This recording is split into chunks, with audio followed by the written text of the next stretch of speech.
Halo semuanya, selamat datang di video kita kali ini. Jadi, pada kesempatan kali ini, kami sebagai siswa-siswi SMA Plus Merdeka Seriang mendapatkan sebuah tugas.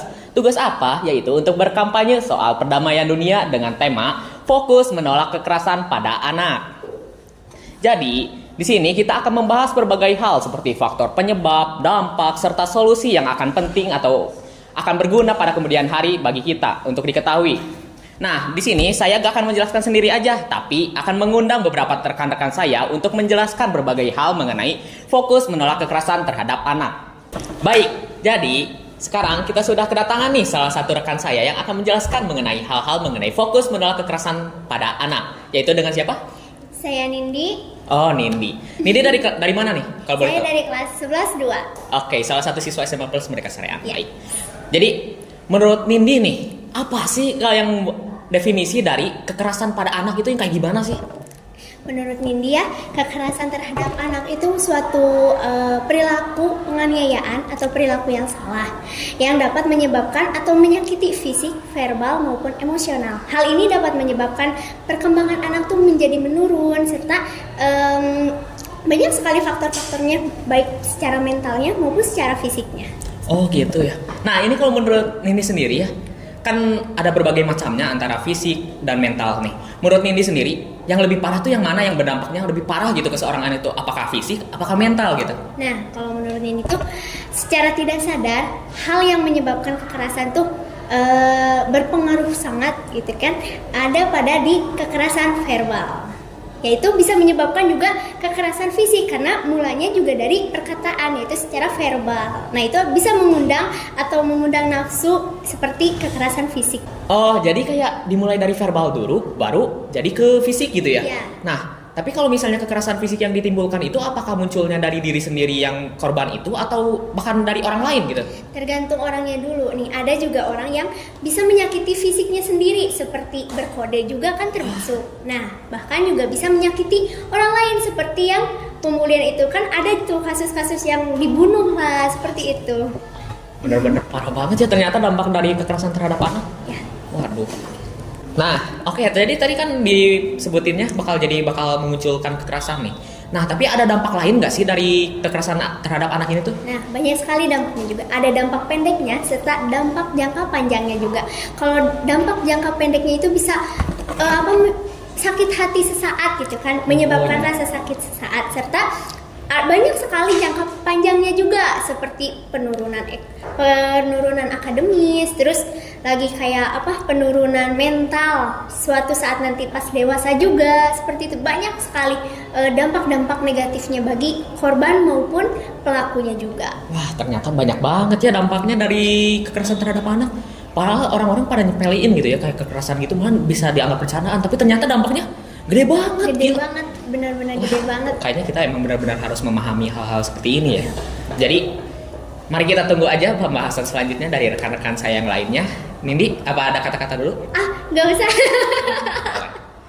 Terima kasih banyak Nindi udah berbagi ilmu-ilmu serta pemikiran baru atau bahkan hal-hal yang sebelumnya kita tidak ketahui gitu ya. Ya, Baiklah. baik.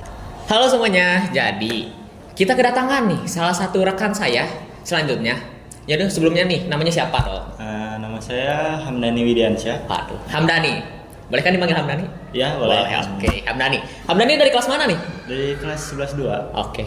Jadi Hamdani di sini mau ngejelasin soal apa nih? Jadi saya itu mau menjelaskan tentang faktor pemicu kekerasan terhadap anak. Wah, faktor pemicu nih. Kayaknya bakal berbagai banyak hal nih. Faktor pemicunya ada apa aja tuh? Ada dua macam, dari lingkungan sama dari sekolah gitu.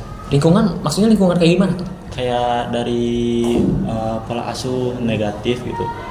Kayak pendidikan yang kurang tepat, terus kurangnya perhatian dari keluarga juga. Kalau pendidikan yang kurang tepat itu dari orang tuanya atau dari ke anaknya? Jadi orang tuanya yang nggak mendapatkan pendidikan yang tepat sehingga dia berperilaku buruk kepada anaknya atau kayak gimana tuh? Berarti kayak gitu mah dari anaknya. Kenapa dari anaknya? Kayak mungkin dari orang tuanya yang salah memilih pendidikan kayak lingkungan di sekolahnya gitu. Oh iya iya. Oke, jadi kan tadi yang ada di lingkungan keluarga nih. Kalau misalnya di lingkungan sekolah kayak yang tadi Hamdani sebutin, kayak gimana aja sih? Kayak bullying. Oh, bullying. Terus ada ketidaksetaraan. Ketidaksetaraan gimana? Kayak yang misalkan siswa yang lebih kayak itu lebih diprioritaskan iya, gitu. Bisa kayak gitu ya. Ya. Terus kayak gimana lagi lanjut? Terus dari guru juga bisa sih. Wah, guru. Wah, Ya. padahal guru tenaga pendidik. Kenapa tuh guru? Kayak guru tuh suka membeda-bedakan siswa yang satu dengan yang lainnya gitu. Oh iya, jadi si siswanya juga merasa gak enak gitu ya? Ya, Kayak merasa gitu. nggak enak. Kalau pembulian tuh kira-kira kayak gimana sih contohnya? Kayak contohnya tuh bisa dari perkataan temannya yang suka kayak menghina temannya gitu. Dapat juga berupa fisik gitu, kayak ya kayak Dipukul gitu ya? ya dipukul gitu. Wah, ternyata banyak banget ya bentuk-bentuknya. Nah, jadi tadi itu apa namanya? Faktor penyebab. Ternyata banyak banget ya macam-macamnya. Bahkan tanpa disadari bisa nyakitin hati orang lain gitu ya. Iya, Nah, menurut Hamdani sendiri, hal kayak gini baik atau buruk? buruk lah. Aduh, jelas ya, Ya. jelas lah ya kalau kita mah udah pasti buruk dong ya. Ya. Nah, ya kayaknya cukup deh pembagian informasi dari rekan saya Hamdani. Makasih banyak ya. Ya. Gila, itu kayak ternyata nggak nyampe gitu. Ternyata banyak banget gitu faktor-faktor Ya. penyebab di sekitaran kita. Tapi kadang kita lalai gitu ya. Iya. Ada pesannya nggak? Nggak ada sih. Oke, udah nggak ada ya. Makasih banyak bro. Ya, Gila. yo. Thank you. Ya. Oke, sekian dari rekan saya Hamdani. Baik, jadi di sini kita udah kedatangan salah satu rekan kita yang selanjutnya, yaitu Aku Salsa dari kelas 11-2. jadi di sini Salsa akan memberikan berbagai informasi mengenai fokus menolak kekerasan terhadap anak. Tapi fokusnya ini kemana nih? Bakal ngejelasin soal apa nih satu-satu? Aku sendiri di sini bakal ngejelasin tentang tanda-tanda apa aja sih yang didapetin seorang anak ketika dia mendapatkan kekerasan, terus peran masyarakat terhadap kekerasan pada anak, serta peran seorang pendidik juga. Soalnya gini ya, pendidik itu kan pendidik, otomatis orang yang ada di dalam pendidikan harusnya punya peran penting. Tapi aku sendiri punya pengalaman nih dari teman aku kalau misalnya seorang pendidik itu malah melakukan hal tersebut. Aduh, kayaknya bakal seru nih. Tapi aku pengen nanya dulu ya, tanda-tanda kekerasan pada anak. Jadi maksudnya tanda-tanda yang bisa dilihat sama orang lain kalau anak itu mendapatkan kekerasan? Atau kayak gimana? Kalau dari aku sendiri nih, aku bakalan ngejelasin tentang apa yang bisa dirasain sama kita kalau kita Oh, lagi dekat iya. sama orang yang sudah mendapatkan kekerasan gitu, Rel. Jadi kita bisa sadar gitu kalau misalnya orang tersebut Ya. mengalami sesuatu gitu ya? Oke, jadi tanda-tanda apa aja sih yang bisa kita lihat atau kita rasakan dari seseorang kalau seseorang itu ngedapetin kekerasan gitu? Jadi kalau hal yang bisa kita rasain dari seseorang yang mendapatkan kekerasan itu, dia lebih emosional, Rel. Jadi dia semakin cemas gitu, mudah cemas, hal sebagainya. Terus agresif juga, lebih agresif. Terus ketika seorang anak mendapatkan kekerasan, otomatis dia tidak percaya diri dan otomatis akan menarik dirinya dari lingkup sosial, jadi pendiam gitu. Kalau misalnya maksudnya agresif kayak gimana sih? Aku nggak ngerti. Jadi kayak lebih apa ya? Kan dari emosional tuh ke agresif ya. Jadi dia tuh lebih mudah emosional dan nggak bisa nahan dirinya. Jadi nggak bakalan nutup kemungkinan untuk dia juga melakukan kekerasan terhadap temennya. Oh gitu, jadi kayak mungkin berantai gitu ya? Iya, jadi kalau orang yang dapat kekerasan itu, dia juga dapat gitu. Kenapa dia juga ngelampiasin ke orang lain? Wah, ternyata bisa kayak gitu ya. Wah, ternyata itu ada penyebab lain atau ya penyebab baru kayak gitu. Iya kan. Waduh, ternyata banyak banget ya. Selain hal itu ada apa lagi yang bisa kamu jelasin lagi? Dari peran masyarakat mungkin Peran masyarakat. Menurut kamu penting nggak sih peran masyarakat dalam hal ini? sangat penting. Soalnya masyarakat itu kan dia sendiri ada di lingkungan masyarakat kan. Oh iya. Tuh, jadi kalau misalnya orang yang dapat kekerasan itu yang harusnya dibantu sama masyarakat, tapi nggak sedikit juga masyarakat yang kayak acuh nggak acuh, nggak apa-apa lah itu mah urusan keluarga gitu. Ah iya. Kalau menurut Salsa sendiri, kalau kayak gitu bakal memperburuk gak sih kalau misalnya ada masyarakat yang acuh tak acuh gitu ke orang kayak gitu, bakal berpengaruh buruk gak kalau misalnya ke orang yang merasakan kekerasan itu? Kalau menurut aku pribadi otomatis sangat amat berpengaruh buruk. Soalnya kalau misalnya dia sendiri gak dianggap di lingkungan masyarakat, kayak keluh kesahnya gak dianggap, kayak disepelein, otomatis dia kayak ngerasa sendiri dan bisa jadi memicu dirinya buat ngelakuin bunuh diri. Aduh, iya, iya bener banget Itu sih. parah banget Gila, sih. bener banget ya. Aku baru kepikiran loh kayak orang yang dapat kekerasan kayak gini bahkan pemikirannya nggak panjang gitu, malah Iya. berpikiran pendek gitu ya. Iya, orang-orang yang kayak gitu tuh malah mikir kalau misalnya aku mati kayaknya bakalan beres nih semuanya. Waduh. Padahal enggak gitu. Emang parah banget orang-orang yang kayak gitu tuh. Bahkan pemikirannya aja bisa sampai seserem itu ya, gila. Waduh. Malah memunculkan masalah baru ya. Masalah yang lebih besar sih itu jelas banget, gila. Selain itu kalau gitu peran masyarakat yang dapat dilakuin sama masyarakat apa itu? Jadi peran masyarakat sendiri itu yang terpenting membuat korban merasa aman. Jadi harus ditenangin kayak tenang aja kamu bisa dapat keamanan gitu. Jadi nanti ibu atau bapak bisa membantu kamu melaporkan ke hal hukum gitu ke yang lebih tinggi. Jadi bisa ngerasa oh ternyata aku tuh punya orang yang bisa ngelindungin diri aku gitu. Jadi mencegah dari hal-hal yang buruk sih. Jadi kayak lebih merasa diakui gitu ya? Ya benar. Jadi kalau misalnya merasa dilindungi juga dia terjauhkan lah ya dari hal-hal. Terjauhkan dari hal-hal yang kayak gitu yang berpikiran buat bunuh diri lah, buat apa. Jadi benar-benar berpengaruh banget. Gila, itu masyarakat benar-benar berpengaruh banget sih. Iya makanya masyarakat itu harus peka banget. Oke, selain masyarakat kira-kira apa lagi sih yang penting? Peran pendidik, karena orang-orang tuh mikir kalau misalnya pendidik itu orang yang berada dalam lingkungan pendidikan itu baik gitu, tapi nggak sedikit juga mereka yang di dalam pendidikan malah membuat seseorang itu ngerasa jadi kekerasannya itu nggak cuma verbal aja, nggak cuma fisik aja, ada juga verbal yang sampai membunuh karakter seseorang. Membunuh karakter, maksudnya kayak gimana tuh?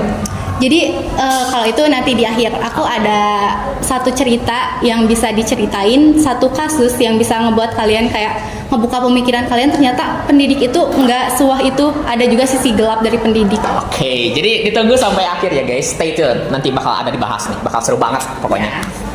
Oke, jadi peran pendidik itu benar-benar penting banget ya, gak Ya. kalah penting sama masyarakat gitu Sangat ya. amat penting. Oke, kayaknya apa ada yang mau disampaikan lagi kan dari Salsa sendiri? Buat dari aku sendiri sih, kalau seorang pendidik itu harus bisa memberikan edukasi, nggak cuma intelektual tapi bisa memberikan edukasi tentang emosional dan juga spiritual. Karena seseorang yang cerdas akan emosional dan spiritual akan mendukung dia untuk cerdas terhadap intelektual juga. Oh, iya. Tapi kalau dia cuma cerdas intelektual, bukan berarti nggak berarti dia juga cerdas dalam spiritual, itu benar-benar bakalan ngebunuh pemikiran mereka banget. Kira-kira kalau misalnya yang bisa dilakuin guru biar menjaga siswa spiritualnya tetap bagus itu gimana sih? Kayak memberikan apa ya, edukasi tiap minggu tentang ternyata gini loh gengs, kalau misalnya kalian punya teman atau kerabat atau kalian sendiri yang mengalami kekerasan itu jangan takut untuk melapor, jangan takut untuk memberitahu pada seseorang agar kalian tuh punya perlindungan hukum. Oh iya, jadi Pak, tapi emang bener ya, kadang-kadang korban kayak gitu saya malah takut untuk melapor ya. Iya, jadi dia tuh kayak dia nggak ngelapor aja karena kalau kekerasan itu otomatis dia ada ancaman. Oh iya bener, tekanan juga gitu Iya. dari yang melakukan gitu kan. Bener banget. Kalau gitu bisa aja masuk ke bullying ya kayak gitu. Iya bisa aja.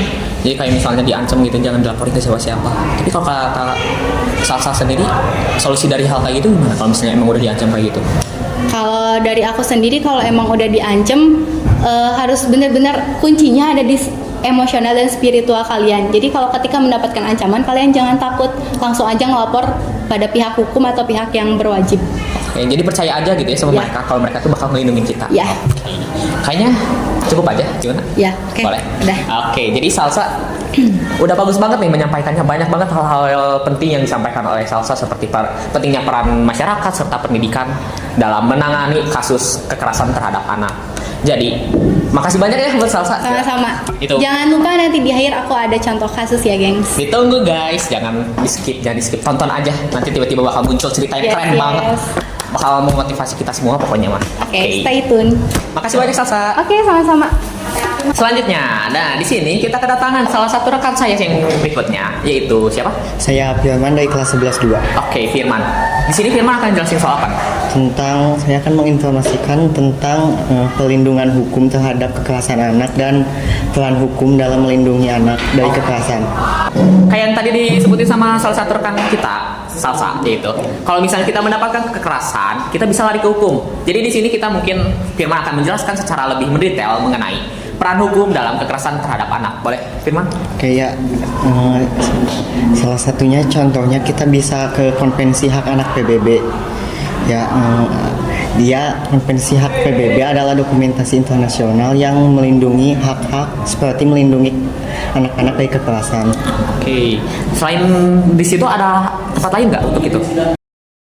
Hukum lokal biasanya mencakup aspek-aspek seperti larangan kekerasan, pelecehan seksual, serta pelindungan anak dari eksploitasi dan perdagangan manusia. Wah, ternyata cakupan hukumnya benar-benar besar banget ya. Selain hal itu, apa lagi yang perlu sampaikan, Firman? Boleh lanjut?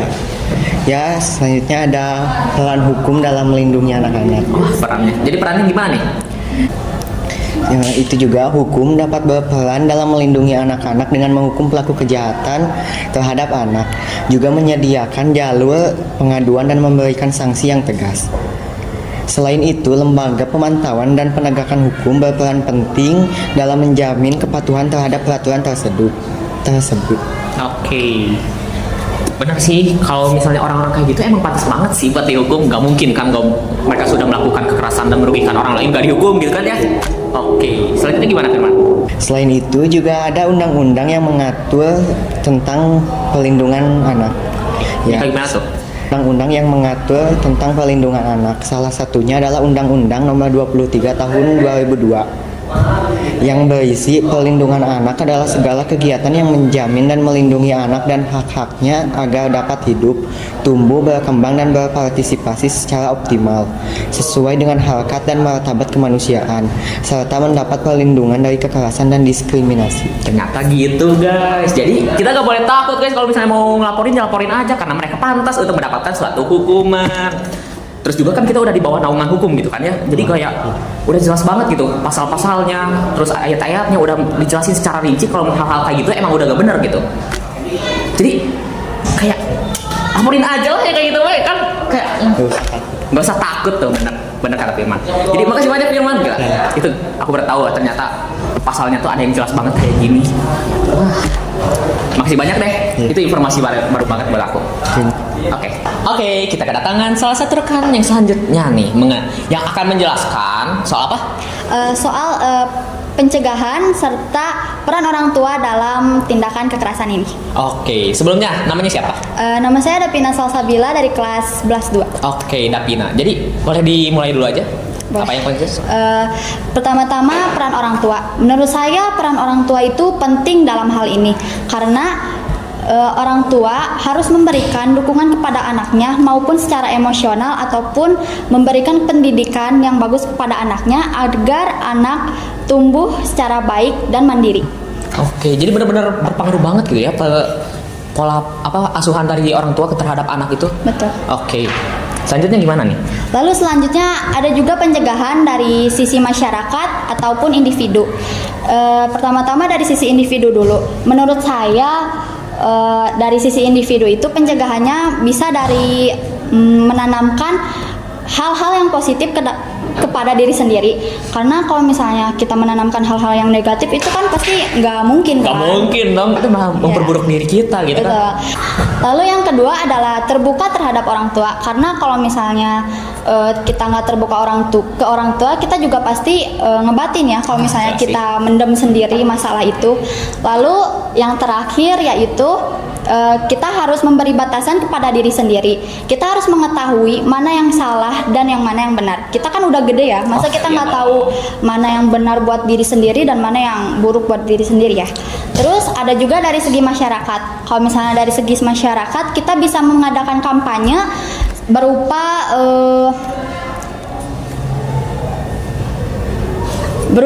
memberikan kesadaran kepada masyarakat, seperti memberikan kampanye kepada orang tua tentang kekerasan anak agar orang tua lebih memperhatikan anaknya dalam berperilaku. Oke, benar.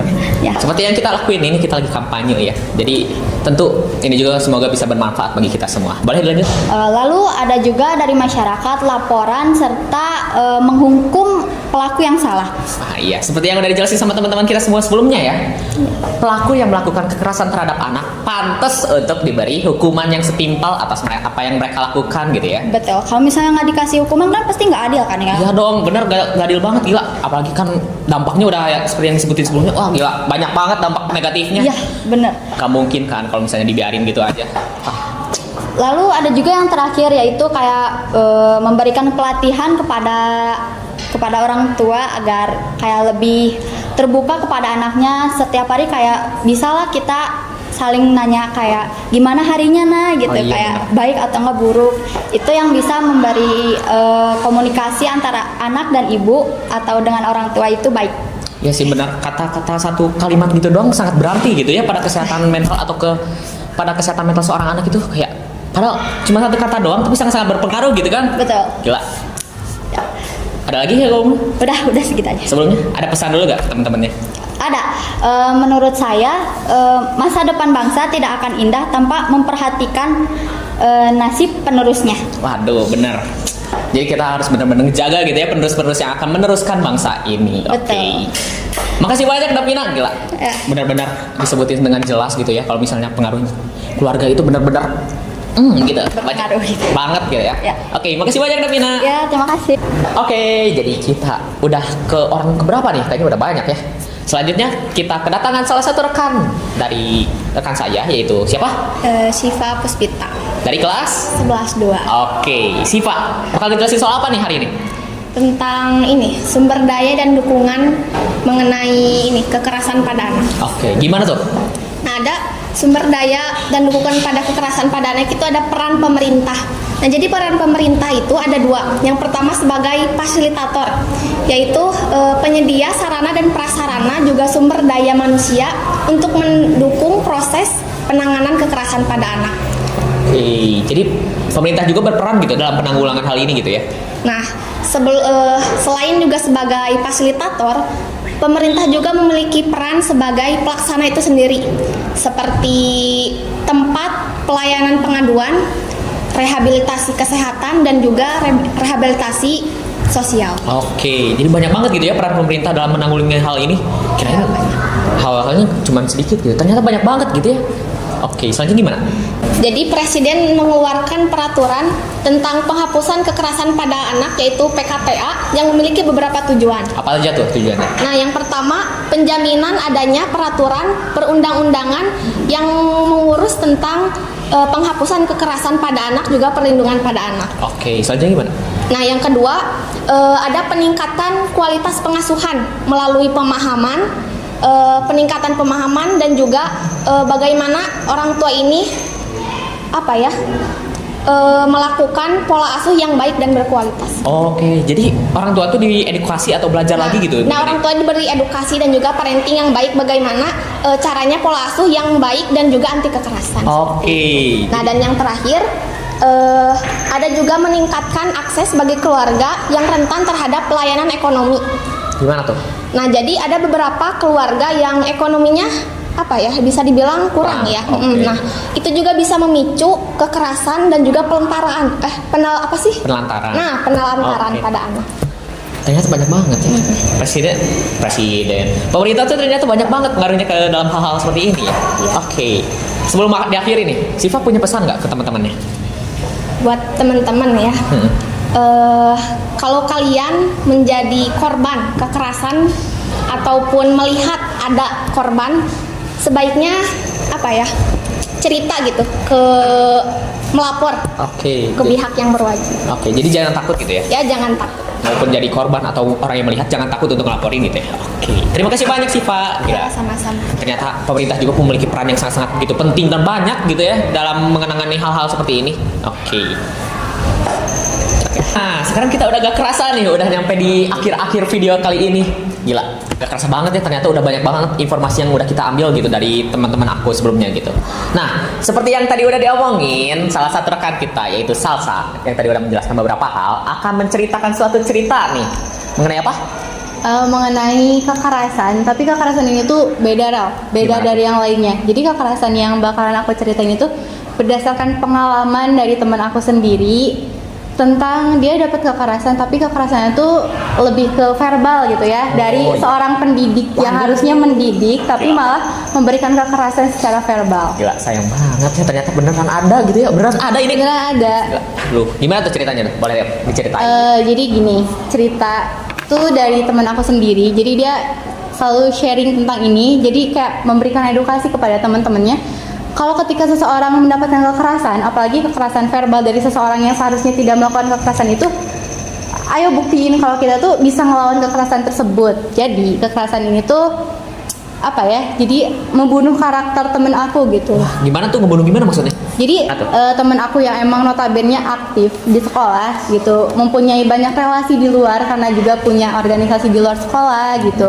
Otomatis relasi-relasi itu tuh kayak ngebuat dia tuh percaya diri. Oh iya. Jadi kayak dia selalu nyampein kalau ternyata organisasi di luar tuh semenyenangkan itu, sampai dia punya banyak relasi gitu, punya banyak tempat ketika dia butuh apa-apa tuh banyak banget yang nolongin. Oh iya. Nah, mungkin ketika dia sama guru tersebut gitu punya masalah personal antara pelajar sama pendidik itu seharusnya nggak diperpanjang ya. Cuma masalahnya dikit banget dan aku sendiri nggak bisa nyebutin masalah itu. iya. Mungkin karena emang masalah biasa aja, tapi mungkin kayak harga diri seorang pendidik gitu. Oh, kayak iya, dia paham, tuh paham. seorang pendidik, jadi kayak Gak seharusnya gitu gak ya? seharusnya kayak gitu, tapi dia tuh kayak ngerasa ngelukain harga dirinya mungkin kalau dia terlalu diem sama masalah yang kayak Oh gitu. iya, paham. Gitu. Sampai ada satu kata di mana dia tuh kayak, emang kamu apa sih sampai bisa kenal sama seorang pokoknya seseorang itu yang berperan penting di Jawa Barat. Oh, Nah gitu, dari situ mungkin dia emang ngerasa sakit hati sampai dia, nah jadi tapi gurunya tadi yang ngomong kayak gitu? iya, dan menurut aku sendiri hal tersebut itu nggak cocok diucapkan pada seorang pelajar karena bisa membunuh karakter. Kalau misalnya teman aku sendiri waktu itu kayak ngerasa, oh ternyata digituin sama guru, mending aku diem, mending aku apa gitu, jadi dia ngedown. Jadi tapi enggak, teman aku sendiri malah ngebuktiin kalau dia itu bisa mematahkan perkataan itu. Hebat banget. Ternyata berarti dia prinsipnya juga emang kuat gitu ya? Iya, emang kuat banget sampai ternyata benar-benar dia bisa ngebuktiin, diundang ke gedung DPR dan bisa ngobrol langsung dengan ketua DPR, menjadi 100 ketua OSIS terbaik di Indonesia. Gila, applause itu.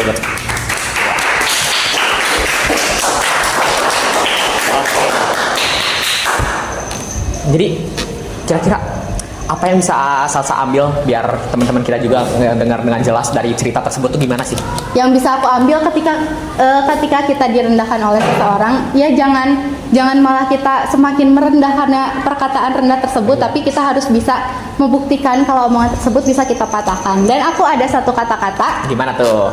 khususnya buat pendidik, jadilah tinggi tanpa mengecilkan orang lain.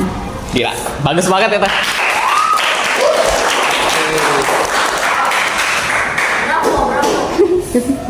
Oke, itu dia cerita dari salah satu rekannya Salsa yang sangat-sangat memotivasi banget. Gak, itu keren banget ya, benar-benar keren. Gak, dia pas udah dianggap remeh atau gimana gitu ya sama pendidik, tapi dia malah matahin kata-kata itu dan terbang tinggi, lebih tinggi lagi. Gila, hebat banget. Salut banget aku sama dia. Oke, Salsa gimana? Oke, sepertinya gitu aja hal dari aku. Oke, terima kasih banyak ya, gila itu ceritanya yang bener-bener motivasi banget. Semoga teman-teman yang lain juga yang lagi nonton ini termotivasi juga gitu gara-gara cerita tersebut, jadiin motivasi lagi, dan semoga pesan yang tadi udah disampaikan sama Salsa juga bisa diterapkan ke diri kita sendiri gitu ya. Oke, gak kerasa banget ternyata udah banyak banget kita berbincang-bincang dengan rekan-rekan semuanya yang dari siswa-siswi SMA plus mereka Soreang gitu ya. Banyak banget hal-hal yang bisa kita ambil gitu.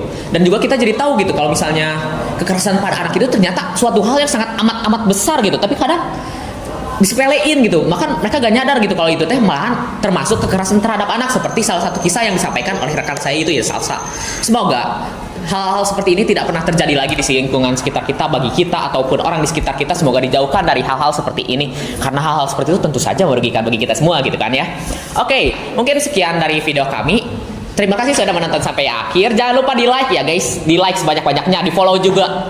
Jangan lupa, harus banget itu kalian nge-follow akun IG ini, karena tentunya bakal banyak banget video-video edukasi lainnya dari rekan-rekan yang lainnya di kelas 11-2 SMA Plus Merdeka Soreang ini. Jadi mungkin segitu aja dari kita ya. Terima kasih sekali lagi. Aku doain kita semua tetap sehat selalu dan dijauhkan dari hal-hal seperti itu. Jangan lupa jangan pernah kalian mencoba untuk menjadi pelakunya lah, gak usah. Karena tentunya hal itu akan berdampak buruk bagi kita sendiri juga. Karena kalian berpikir melampiaskan ke hal seperti itu ke orang lain akan berdampak baik, tentu tidak. Itu suatu hal pemikiran yang salah. Sekian dari kami, terima kasih sudah menonton sampai akhir. Wassalamualaikum warahmatullahi wabarakatuh.